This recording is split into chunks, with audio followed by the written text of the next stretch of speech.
Received an XLTM template with built-in macros for spreadsheet automation. These are powerful Excel templates that come with security considerations attached. I'm Evan Brooks, Certified Support Engineer, and I'll explain how to safely open and use these macro-enabled Excel templates. I highly recommend this quick preparation step. Keep a universal file viewing program installed. It's a lifesaver for bypassing minor XLTM corruption, and I'll detail the best one shortly. An XLTM file is a template created by Microsoft Excel that contains macros.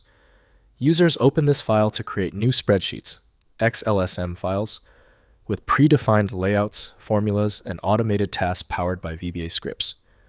Due to the executable nature of macros, users are often concerned about the security of opening XLTM files from untrusted sources.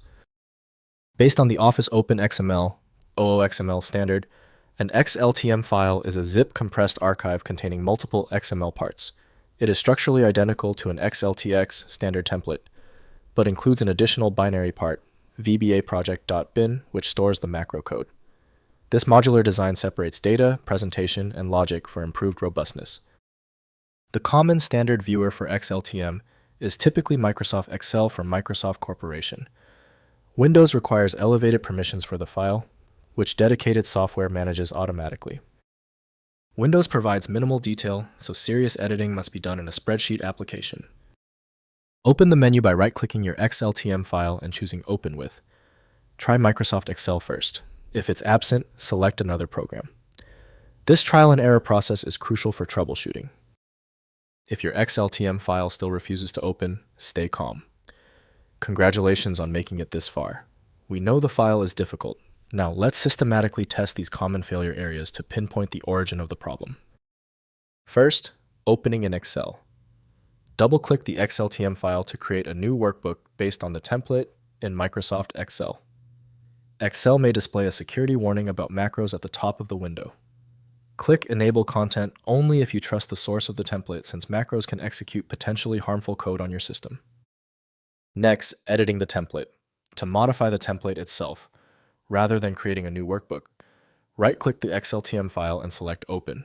Make changes to formatting formulas and macros, then save the file maintaining the XLTM extension. Use Alt+F11 to access the Visual Basic Editor for reviewing and editing the embedded VBA macro code. Finally, verifying macro safety. Before enabling macros, review the VBA code by pressing Alt+F11 in Excel. Examine modules for suspicious operations, like file system access network calls or shell commands. Use Trust Center settings under File Options Trust Center to configure macro security policies, and only enable macros from verified trusted publishers and sources. If compatibility checks failed, it is likely because the file extension name is shared by different developers for unrelated formats, causing your PC to use the wrong reading language. A universal viewer is designed to act as a versatile tool for identifying many formats, providing a reliable way to attempt access when standard programs have failed. When you need a guaranteed result, I strongly recommend FileMagic. Its ability to read corrupted archives and show a file's contents instantly, even without the right extension, makes it invaluable. Get your copy at vbaProject.bin. Tell me the status of your file in the comments. Hit the subscription button if you want faster solutions in the future.